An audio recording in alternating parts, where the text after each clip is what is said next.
What's up, guys? This is Adrian from Assume Survive, and this is Antihero Online. World Tour 2018. This is the last final cross-country run of the tour. Yeah. How are you guys feeling? How are you guys holding up on the road? Well, everyone's tired, but not tired enough to not give it 100%. It's very emotional. Warped Tour has been like a home for not only fans but so many bands and staff. It's crazy not going to have that, so it's going to be pretty wild. And I was kind of talking about how, all of us bands, we're all friends. And the one thing we all look forward to is Warped Tour, because that's the one time we all get to hang out together. Because usually when we're all touring, our tours, are definitely not close to each other, or, not on the same time. So you could be in someone's city and they're not home. And so it's crazy to not have that. So I'm excited to see what the future holds for, summer tours and stuff like that. But we're all holding up pretty good, And one of the things that I talked to Chris about from Motionless in White was the void that Warped Tour is going to kind of leave in the industry. Yeah. How do you think, as an entire industry, we can kind of fill that void and get the kids in the stands during the summertime? I think this being the last Warped Tour and the attendance this last year has been what Warped Tour should have been these past few years, which is why it's kind of ending now. I really think that it's going to really make everybody's tours awesome, because they're not going to have a Warped Tour to go to catch 60 plus bands. So I mean it's kind of unpredictable. You can't really predict what's going to happen, but I think it might be really good, especially for smaller bands too. I feel like smaller bands will get on supporting tour packages and get the opportunity to play in front of a lot of people.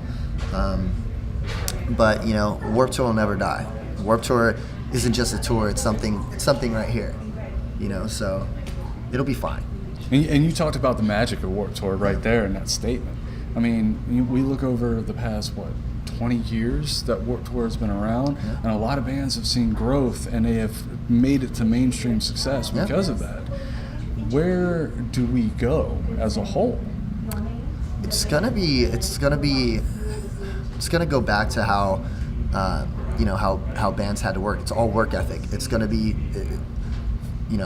just hustling and promoting and really pushing your band and getting out there, meeting every single person at every show, promoting your band. A lot of DIY footwork, you know what I mean? And I think that's going to separate a lot of bands.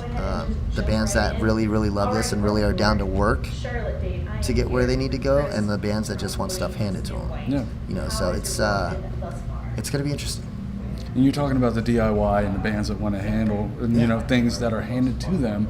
Especially in the industry now, we see a lot of oversaturation in the 100%. Market. Do you think that will lead to more package tours of bands that became really good friends through Warped Tour, and then next summer they're like, hey, let's go out. A Warped Tour. 100%, and it gets talked about at the barbecue parties. It gets talked about at the flip cup hang sessions behind the buses, at the cornhole sessions. It's one of those things when you because touring is tough regardless, whether it's Warped Tour or just even a club tour. So you want to bring people that you get along with. So it makes it a little bit easier. So yeah, there's also those talks about all your homies that you've made on Warped Tour, like, yo, we have this tour coming up, let's do this. So that part's cool, and I think that's where the smaller bands that are on the tour, and there's so many great bands, especially smaller bands on this tour right now, that are super sweet, super hardworking. You see them walking the lines every day, or just helping out and making those connections, and that's that DIY footwork part of it. It's the connections and the networking, not only with fans but with other bands. You know what I mean? So yeah, I definitely think that there's going to be some really cool packages, and I feel like we're going to see a spin in the touring. It's not going to be just metal, like a metal package tour or a pop punk package. I think it's going to be a blend, which I love. You know what I mean? I think some of the best shows are those shows where you have diversity in music, because it keeps it fresh on your ears, and it brings in a whole different crowd. So I feel like that's what's going to happen. You're going to have, a tour package with a heavy band, a pop punk band, maybe an indie band, and maybe even a hip hop artist. You never know, you know what I mean? So, and there's all that diversity on the Warped Tour already. We have ska bands out here, we have punk rock bands, we have metal bands, hardcore, deathcore, we have hip hop artists out here, electronic music, so that's where I think it's going. I think the tour packages that are about to start are going to be so diverse, and that's going to be so awesome for everyone. Because it's like Warped Tour is all about discovering new music. You know what I mean? That's my favorite thing. Is like I'll walk around the local stages and just check out local bands, and I've discovered a couple bands, and I'm like, damn, these guys are amazing. This is such a good band, and I think that the tour packages is going to kind of emulate what that is about Warped Tour that I love, is that discovering new music. So we'll see. I could be wrong, but that's where I think it's going to go. And stepping away from Warped Tour, let's talk a little bit about your band. You guys got a new album that's going to be coming out sometime soon. Tell me a little bit about where you guys were musically with this record and where you wanted to go with the experience that you kind of gained from the previous records. Well, the last time we put out a record was June 24th, 2016. It was the first day of Warped Tour. Our record, All Roads Lead Home, came out. And, we've been touring 2 years straight since that record came out. So we got home in October, and 2 years on the road, missing out on a lot of family life, missing out on friends, funerals, weddings, birthdays, all this stuff, and then I stopped drinking completely in October. Congratulations! Thank you very much. It was a good thing for me. It helped me be super clear writing this record and remembering all these things that I'd forgotten about or pushed away. So when we went in to record this record, I was super clear-headed, and I was ready to talk about all these things that I was going through. And not only that I was going through, that I saw my friends going through. And this record's just very personal. It's a very honest record. It's from fans' perspective and my perspective. I took it from both sides and wrote songs about both sides of the fence and the spectrum, and even about being sober and about making mistakes and learning from those mistakes. So hopefully it's a record that people can resonate with, and I think that it is. It's my favorite thing that we've ever done as a band, and we've put out some fun records. So I'm just excited for everyone to hear it. Now, one of the things that I really got to talk to you about, especially opening up to that level of your personality and being so personal on the record, what challenges did you kind of face when you were writing all of that stuff out? Well, it was one of those things, like, do I really let people into my personal life? Am I proud of myself enough to know that it's okay to mess up and let people know that, look, I messed up, but it's okay as long as you learn from those mistakes.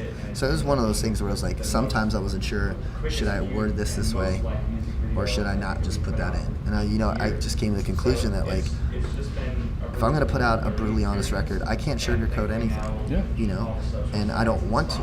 That's the whole part of me, becoming sober and really giving my best foot forward, becoming the best person I possibly can be. I want people to know that it's okay to mess up as long as as long as you learn from those mistakes and you try to become that better person. And it's not like I was a horrible human being. I don't want you guys to think that at all. It's not that, and it wasn't even like the drinking. It's just when you're on tour, there's not much to do in a club tour. Warped Tour is a lot different than a club tour. A club tour, you drive all night, you get there early. You don't load gear until 5 o'clock, and then you don't play until 9 or 10. So there's a lot of downtime to kill. So what do? You just drink, or you party. Never done drugs. I'm not really a drug person, but I love to drink. So when we were on tour for 2 years, I was drinking every day. For 2 years? For 2 years, because it's boring. Exactly. So I just came home in October, and I was like, I'm going to give myself a good break, and I'm going to try to get clear. And, it was the best thing that could happen. Even just my emotionally was great, and my guitarist Phil, he's been sober for 2 years. Nice. Our bass player Ryan's been sober for 1.5 years, so it was really cool. I had a good support system behind it, and it doesn't bug me to be around drinking. Like, I played Flip Club last night, played with water. At first I didn't even think that I'd be allowed to. I was like, yo guys, can I play with water? And they're like, hell yeah. I was like, okay, thank God, because I really want to play, Yeah. But no, it was a good transition, and I think for me to be able to become the best person I can for our fans, what I feel like they deserve, it's the best move I could have made. And for you, what was that defining moment to where you were like, all right, I got to stop this, and I got to kind of get my life together and move forward? I think it was Halloween, this last Halloween. My wife and I were at our friend's house, and we knew we were going to crash there in their spare bedroom. And I just remember I was drunk, and I was laying down, and I was like, I fucking hate this feeling. Like, I'm so sick of feeling this way. you know, and I was like, ever since that day, the very next day, I didn't touch anything, you know, I just stopped drinking, and I started filling those drinks with other activities, like gold mining, which, by the way, I'm a horrible gold miner, horrible. I haven't found a speck of gold yet, and I've been gold mining so much, but just filling myself with like just positive things, you know, to go about life. That's the best motivation to get. You realized that there was an issue, you wanted to fix it, and now you're a better man because you know, I could have stayed in my routine, did the same thing I always did, and it's one of those things where, like I said, I'm a happy drunk. You know, I never started fights. It wasn't anything like that. It's just that you start forgetting special moments. You start forgetting things, you know, because you're drunk. And, you know, and I like not forgetting moments. Yeah. You know what I mean? I like being present and being just 100% there. So don't get me wrong. I might have some drinks in the future. I don't know. But for right now, this is my path, and I'm stoked to be on it. That's the best decision that you can make. Do what's best for you. I don't want to put pressure on it, you know, because fuck pressure. I've been pressured my whole life for everything, and I don't want to pressure myself, be like, you have to be sober. No. I'm going to take this a day at a time, you know, and it'll be a year for me now. So by the end of Warped Tour, it'll be a year sober, you know, so I'm just taking it day by day, no pressure into it, just enjoying life for what it is, you know. That's awesome. So it's not too bad. I appreciate the conversation. That's pretty much everything that I got for you. Awesome, brother. When can fans kind of look for the new record, and where can they find it at? All right, so Chapters will be coming out towards the end of August, right before we start our headliner tour. And then one of the songs off the new record is called Just So You Know. It's out right now on Spotify and iTunes and all that good stuff. So be on the lookout for that, because it's pretty sick. Can they pre-order?